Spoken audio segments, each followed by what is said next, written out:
Hey, how y'all doing? Back again, another episode of It Factor. As always, I'm your host, Jeremy Robinson, and today we have someone special. Go ahead and introduce yourself. Yeah, hey, what's going on, y'all? My name is Darius Bonner, graduate from CAU 2016, CEO, head tailor, Golden Child Custom Fits. Let's get it, man. Yes, sir, man. So with that, man, how you doing mentally, physically, emotionally? I'm great, man. Great. Beautiful. Very good, man. That's good, man. So how was it attending Clark Atlanta University? Whew, Lord. Man, it was a beautiful experience. You know, the financial pay, you know, that was crazy. But everybody got their struggles and got their things, but it was a lovely journey, man. Mm-hmm. Like, I had enough chance to learn how to become a strong male, you know what I mean? Definitely. I guess, you know, being from Georgia, you know, you had a chance to be with your family, but you get so much to see when you get out there in Clark Atlanta. You get to see different people, you know, the experience that you got with different seminars. Definitely. And just learning Atlanta. That was my biggest thing, learn Atlanta and just be the young man I was going to be, to connect with different people and just get my confidence up. And that's how I really learned about style, you know, from Clark. So I loved it, man. Got you, man. And then you went on to graduate a couple times. Oh, yeah. You know? Hey, man. You gotta get it. I had to stay. I was trying to keep on going, right? That was my main, keep on going, man. Man, that's what's up. So tell me about your business, man, and you being an entrepreneur, man. How has that been for you? Ooh, man, it's been ups and downs, but the beautiful part about the down moments, you still love it. It's like that drug that you keep seeking. You like, oh, I got to keep going. Definitely. So it's like getting a chance to meet different people, being a vendor, providing alterations, just seeing that reaction of like the work I do, the good work I do. Definitely. Even if somebody purchase a hat, a jacket, something they want custom, like it's the love for it. So business been good, man. It's like, you know, the only down part that I have for is like their creativity side. It's like, oh, I need to keep on moving with this, or worry about my own lane. That's been the biggest thing. Worry about my lane and make sure that Golden Child has a sound of his own. Got you. And you have been doing that with you working, like we said before, man, working with Young Thug and various other people that are famous, but even outside of that, just the fact that you're able to take a HBCU and turn it into something that we don't see in the bookstore, bro. How do you do that, bro? Man, it's like I sketch out the ideas, but a lot of time I start seeing different ideas. Like if I see it in the store, I say, okay, I can tweak this up a little bit different. Or, hey, Clark ain't got a blazer. Clark ain't got velvet slippers. Like I'm the first to have the CAU velvet slippers. Definitely. Don't nobody have those. Yes, sir. So that was the first design, but taking it from different stores I've been inside. You know, you got different places that have different schools. Predominantly like University of Georgia, Georgia Tech. You never see nothing from Clark that has a unique style or touch to it. So when I seen him did my own slippers, that was like something that was like, that means so much to me. Because I always wanted a pair of shoes with Clark on them, but I was like, if I can make my own, that'll change the whole game. And then I know I can have other people want to purchase it. Definitely, because people gonna see it and be like, wait a minute, I need that. Yep, exactly. I want that. Where you get that from? You like, hey, bro, I made it. And when the orders was coming in, I was like, okay, good. I'm like, nah, it's sticking. It's making sense. So Yes. I'm looking to explore a little bit more about different schools and different places like that too. All right, cool, man. So with that, man, what is your it factor? Why do you do what you do? Man, I do what I do because I have a passion for fashion when it comes to just showing up and showing out. I feel like if you look good, you feel good. So that's always my motto, be golden. If you are golden, you will be golden. Like that's my main thing with Golden Child. Yes, sir. We aim for perfection, aim for the looks and just to shine, and just your outfit's gonna pop no matter where you go. Whether it's a hat, sweater, jacket. That's my it factor. Like you look good, you feel good, and you want to be golden. Like you be the golden person in the room. So man, I like that, goal, bro. man. I like that, and I think that not only the way that you shine, but even on the show, bro, like we like to give flowers, man. I'm always supporting you as you support me. Yes, but the sir. biggest thing is that I know gonna keep you growing is, like you said, that you're always trying to find your lane. But bro, Darius, you in your own lane. Hey, Because a lot of times you do the things that nobody else would do. Like, bro, with the Rockstar line that you were doing. When I seen that, bro, and I reposted it, I like told my wife, I told my friends, and I'm pretty sure a couple of them copped some of your shirts. But like even outside of it, they was like, bro, can he make it LSU? Can he make so-and-so? And I'm like, yeah, you got to just hit him up. And it's the fact that we at the point of where we can approach you. That's always a good thing because people can catch you now while you are growing. That's the biggest thing. I don't think a lot of people look at that way. Yeah, and man, I want to continue to be that way because I feel like once, you know, some people get lost when they're up there. They get lost where they came from, or just to be human, to be approached, to be like, hey, man, I can want to work with you. Definitely. They can tell you different suggestions and stuff, so. You're right about that, man. So, like, my biggest thing outside of this podcast that I like to ask now, with me being a husband, man, and not knowing that many black males that are husbands, man. Bro, how is it being a fiance, man? Man, it's beautiful. You know, like I was telling you earlier, it's like you talking to your best friend, but the biggest part, you're growing with someone. And you continue to get to know them each and every day. And you walk with that life knowing that first you walking with God to connect with each other, to grow, to go through everything with each other. Yes, sir. And be vulnerable and be naked around each other. So I think that's the beautiful part about it. So it's like marrying my best friend and getting a chance to grow, be there for her, support her. She support me, but everything's just a reflection. Got you. Yeah, man. Like, I like you know, that. Yes, reflection, indeed. man. That's the thing. So much love. She's my backbone. She's my heart. She's my side. So everything, like, she keep me standing tall for myself. Definitely. So man. that's be the beautiful part, man. I love that, bro. So with that, with you being the great man that you are and soon to be husband, great business owner, is gonna keep growing and getting better. Man. Bro, how did you get into the mental health field? Even though we know you majored in it, but outside of that, how did you get into it? How is it going? Man, it's ups. Like, I know we don't want to keep saying it back to back, but the ups and downs. But honestly, it shows you about how black people in the world, we have to continue to be open with our struggles, be open with our past, be open with moving forward, and be receptive to healing. Yes. Healing in so many different ways. People don't want to think about it. Think healing is distancing themselves to get back right. But sometimes healing may be the conversation you need to have that's uncomfortable with you or the person in front of you. Healing may be a different part where you seeking help and seeking therapy. And actually acting on the therapy that you get. Yeah. So how I got into it, man, I was morally in the school systems, from school systems, alternative school, public schools. I was in the community with different assisted living programs, and then I've been working at the hospitals. So the hospitals gave me a different outlook to really helping like someone who's homeless. You know, mental health in the homeless community, that's a lot, because they got a lot of factors into it.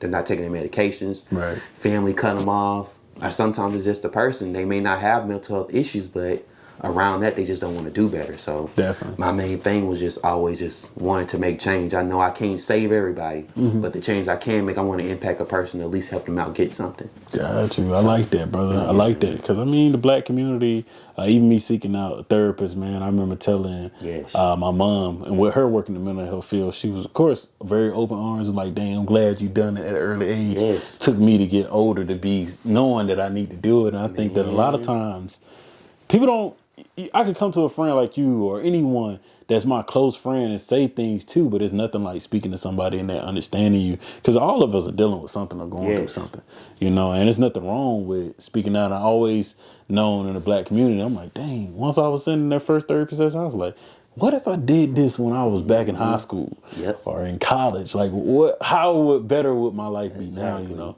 stuff like that. So definitely. And the main thing is like self-confirmation, like looking in the mirror and like owning up to certain things. Like, that was my biggest thing. Like, when I went to therapy, is like, I wanted to make sure I can increase my confidence, but walk the line of my own steps. Because sometimes we think so much into trying to be perfect. Definitely. That's the main downfall. We always, because we're moving up to this role of being, we're a husband, a father figure, the head of the house. When it's like, mentally, I'm not perfect. Definitely. I need to accept that. So that's showing in just designs of my business that helped me so much into getting that together. When it's like, I'm not perfect. I make mistakes. I don't do straight lines on the jacket. I had to learn that, but that's so much in life. Like, I'm walking a straight line, but sometimes my line will get thrown off. You ain't never lied. That happened to me with the podcast. Yes, ain't gonna always sound right. But it's still beautiful though that you do the podcast, man. Because like the opportunities you do with like interviewing Chris Paul, the NFL players, and just locally everybody else who has a business. Like when you did Emmanuel, CAU legend. We got to shout out Emmanuel. Yes, we love you, bro. Got to shout out you, man.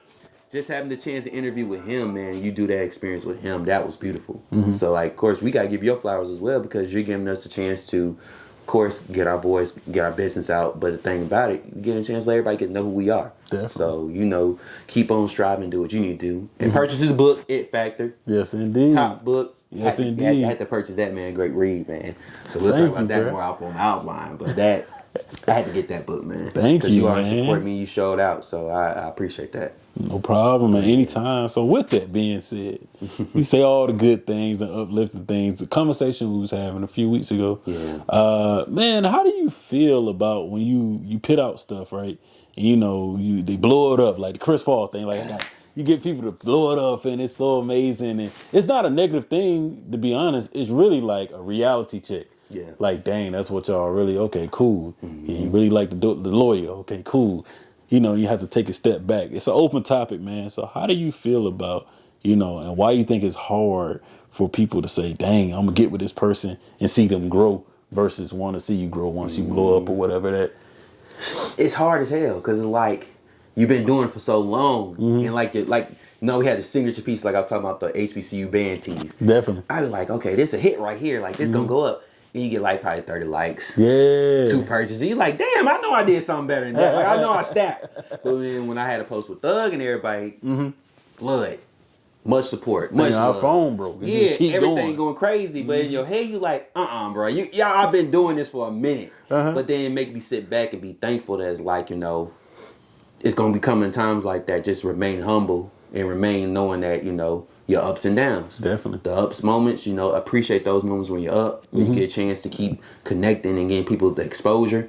Maybe people don't really like it that time. Maybe it's something they do like. Definitely. But it is a true saying, you know, once you work with certain people, you know, you do get the support in different crowds. So I just try to make sure I keep it genuine. Because I keep my emotions controlled. Because, you know, we want to react. You know, you just be like. That's why we text each other. Yeah, like, hey, bro, like, come on. I know you seen this. Like, this don't make me react this way. So if I go crazy and switch up and, like, start going in and tell people, like, you wasn't here from the beginning. But then I had to think about, like, control your emotions. A lot of people just still getting to know who you are. And sometimes some people may not like that piece you drop. Or sometimes it's like they don't have to like it. Or they may not see it. So in my head, I'd be like, you know what? They ain't gonna see it. Let me just keep on working a little bit harder. And I pray 10 something, man. That makes me pray more harder because it'd be like, I get why people go crazy and switch up. And I'm like, don't switch up. That's how everybody do. They get there and they switch up. But they forget where they come from. Then they be more angry about the process that people didn't support them when it's like, man, I appreciate the support you don't get. So I had to come back to my senses and be like, you know, that's not what you're supposed to be doing. And yeah, man. So. And we wouldn't be human, man, if we didn't vent. Yes. You know, and that's why I was like, I gotta talk about it because I never do. And it happened when the book, so you know, things happen, you may post somebody that's big time. I wrote about it in the book. About big time people and common people. We get chances to interview the Ryan Clarks, the Chris Pauls, the Rashad Bateman, Shamar Bridges, and those are great athletes, but they're great people. Yeah. That's the reason why I'm interviewing them. At first, it was like, I'm gonna interview this, it's an athlete. But I promise you, once you sit down and talk to them, you realize they put their pants on one leg at a time like you. They make them human. Just like you, bro. You know, and outside of that, I like talking to everybody. I like to talk to a person that's in the mental health field, a doctor, a lawyer, a teacher. I'm glad I have a podcast like that because some of the podcasts I watch, they ain't at that point to where they want to bring on those people. Or they have to be at a certain stature, and there's nothing wrong. Everybody's stuff is different. But it showed me something. It said, hey, let me just stay in my same lane that I'm going in. Let me say the same speed I'm doing, and it's going to pay off. And every time it pay off, it's the inspiration. We here to inspire not only the youth, but even young people, even people we went to school with, even older people have told me, dang, I like your podcast. So that really, I tap back into that when something like that do happen. So definitely, man, I'm glad we got to talk about that. But bro. You hit around everybody, man. That's the beautiful part because you got some people that, and I guess in society, we have so many people that want to be like arguing about so much when it's like, man, we need the love and encouragement. Because everybody ain't perfect. And that goes back to saying, like we said, like our emotions get to the best of us. Because now you start thinking so much further ahead in the future instead of staying in your own lane. Definitely. Because, you know, I have to come back in my own lane when it comes to, like, being dapper and just doing things like prep wear. Like looking on the outside like a streetwear or strictly with suits.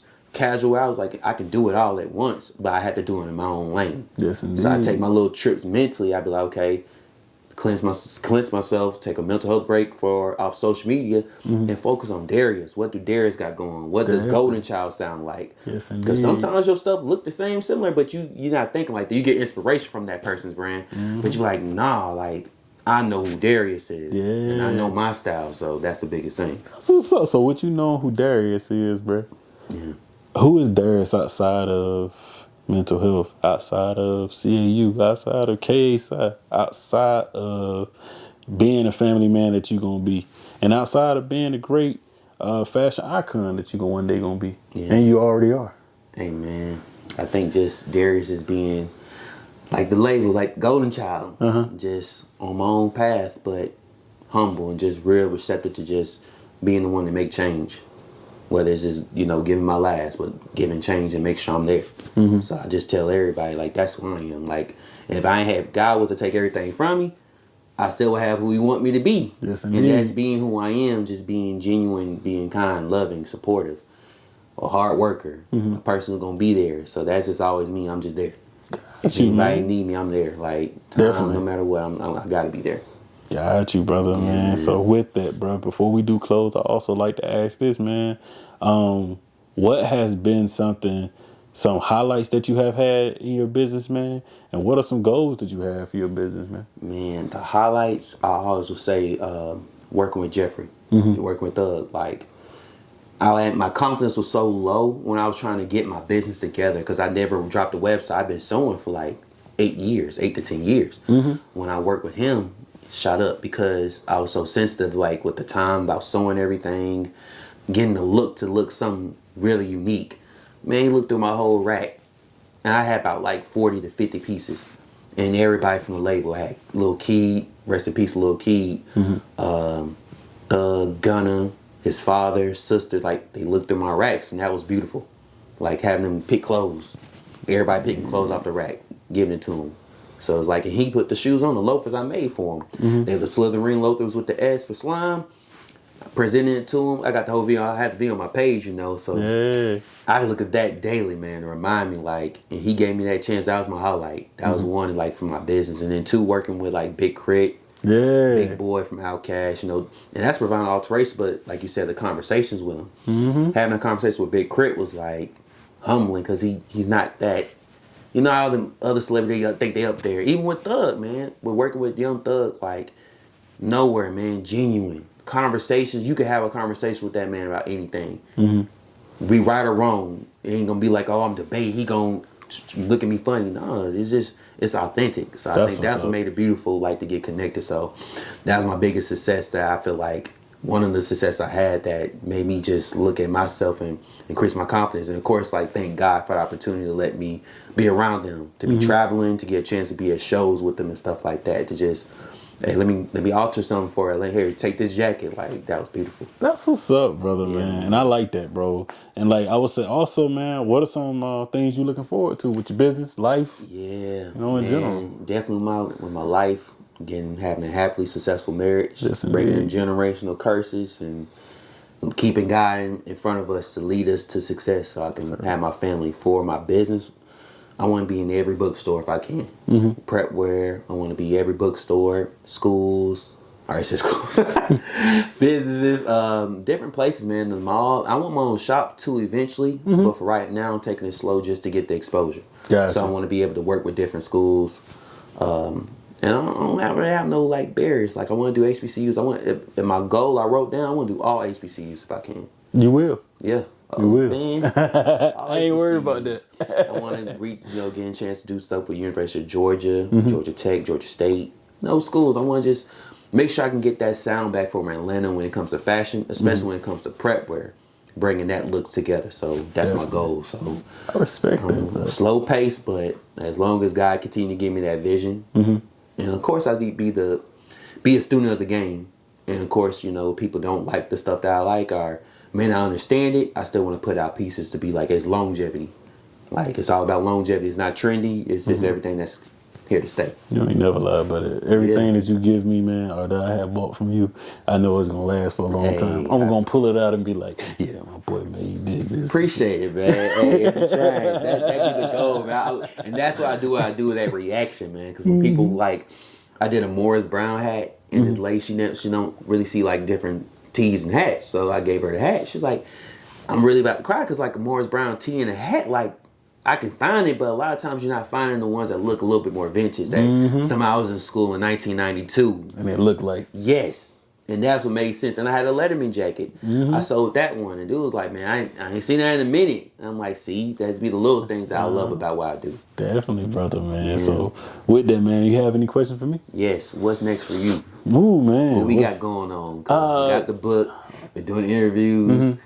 What's next, man? Man, my biggest thing is keep, doing these interviews, man. Keep promoting the book.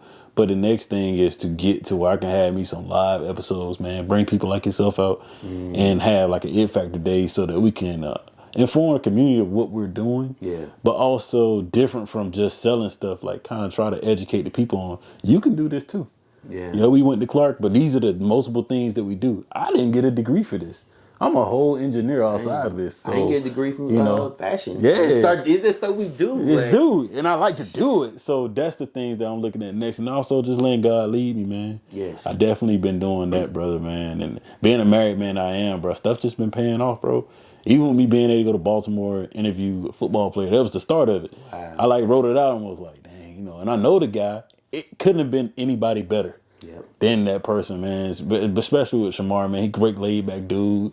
Played at the college that I grew up in Fort Valley, Georgia. He happened to play college football at Fort Valley. Wow. Then go to Baltimore. We stay in contact, talk almost every week. So like that type of person to be like that, like you said, like with Thug and Big Crit, bro, or Big Boy, bro. I like genuine people. Yep. And I'm thankful God introducing me to genuine people. Yep. So that when the crazy stuff happened, I'm still able to go. So definitely, I can't see nothing but the podcast growing. Because it's not only helping me. Every time I post something, I'm like, we growing. I tell everybody that, like, we growing. And some people be like, bro, you did that. I'm like, yeah, I did it, cool. But it wouldn't be nothing if, tried. Definitely. So that's where I'm at with it, man. That's beautiful, man. I'm looking forward to it, man, because I know the merch tees you dropped. Yes, sir. Those was hard. I got you, too. Hey, I got man, you. I got you. If you need anything, too, bro, you need a partner and do stuff, let me know, too. I'm with that. You can go crazy with it. I'm definitely with that. Because he know what you're doing. See, you big time. You know what you're doing. We both know. I'm just trying to put this world out. That's it. I appreciate you, man.